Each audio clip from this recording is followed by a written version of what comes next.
Okay, this is part 2 of my series on the craft of writing, and talked the first time about the importance of reading a lot and writing a lot. And you need to read a lot because you need to know what's out there, you need to know how other people do it, and you need to kind of see how the mistakes that you don't want to make in your writing. And that's one of the things that you'll see when you do a lot of reading.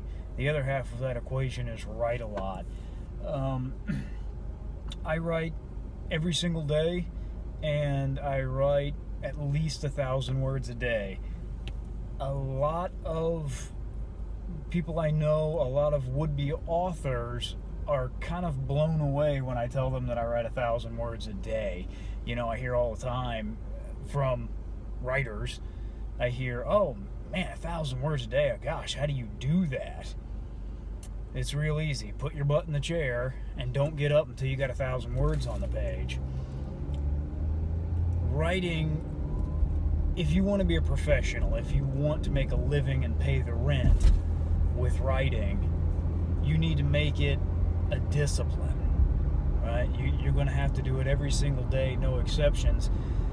And some pretty magical stuff happens when you make a habit of writing every day. There is a really unhealthy attitude amongst a lot of writers. They have this attitude that, well, and I hear this all the time. Well, I only write when I'm in the mood. I only write when I'm, when the writing muse shows up and when I have inspiration. I hear that all the time. If you only write when you're in the mood, you're never going to get anything done. Break it down into simple numbers. A novel is about 80,000 words, right? 60,000 technically, but if you want a good length novel, 300, 350 pages, you're going to need about 80,000 words.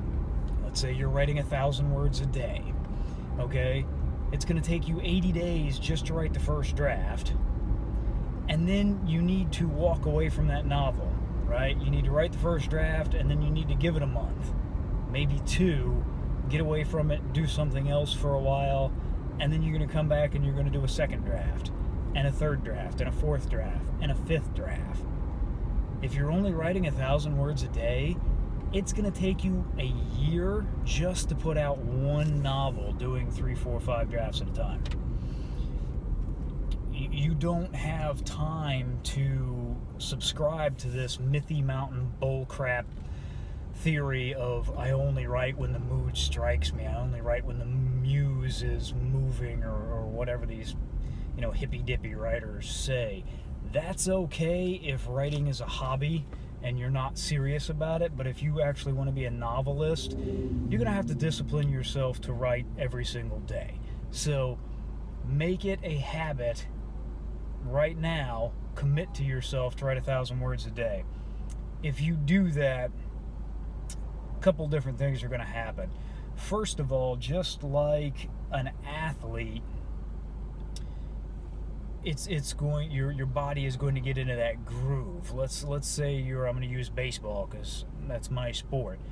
If you show up every day to the pitcher's mound and you practice your pitches for 2 or 3 hours at, let's say, 4 o'clock in the afternoon, after a while your body starts to get into the groove, right? At 4 o'clock your body's like, all right, it's time to pitch. The same thing is going to happen with writing. Let's say you go to your day job and you get off at 5 o'clock, you go home, you sit down at 6 o'clock to write. If you do that every day, after 30 to 60 days, right, your brain is going to get into the habit of writing. You're going to sit down at 6 o'clock and your brain is already going, okay, it's writing time. So in the beginning, it might take you, 2 or 3 hours to get the 1,000 words in. But once you've created the habit, you can knock out your 1,000 words in an hour or less, and that's how I do 2,000 words, because it doesn't take me as long to do those 2,000 words.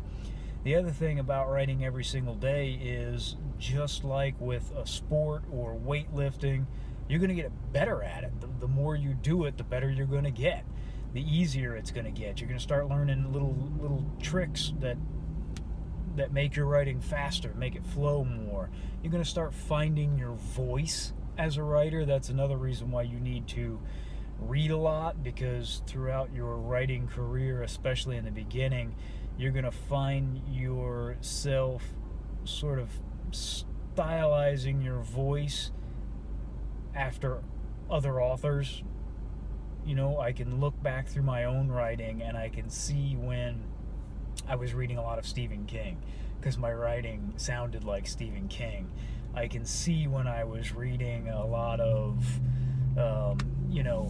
J.K. Rowling, because my writing started to sound like J.K. Rowling. But after a while, if you make a habit of writing every single day, you're going to find your own voice, right? So you're going to start to sound like yourself, and that's a really magical place.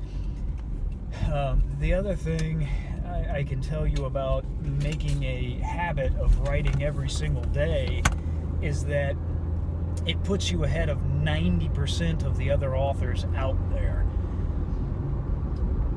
You cannot publish a book that you didn't write. There are so many would-be authors out there, so many hopeful authors out there that never actually finish a book. They start to write a lot of books, they get halfway through a lot of books, and then, I just wasn't feeling it, I wasn't in the mood, the muse wasn't moving, and so they've got these half-finished manuscripts out there. I can promise you one thing: no publisher is going to publish a half-finished manuscript. You can't even get an agent with a half-finished manuscript, right? You need to write the entire book, and then you need to polish it before anybody's going to publish it. The only way to do that, in my opinion, is to write every single day, right? So that's my second piece of advice to you. Write 1,000 words every day. Don't let life get in the way. When your friends go, hey, we're all going out to the movies, and nope, sorry, I can't. I got to do this, right? If it means you lose a few friends, or your girlfriend dumps you, or your boyfriend dumps you, you didn't need that person in your life anyways, right? This is better. Do this instead, because the payoffs are so worth it, right? All right, so that's part 2. I'm William Miller, author of Nobleman. Be sure and like it, comment below. Go check out my site, noblevengeance.com. Let me know what you thought. Thanks a lot. I'll see you soon for part 3.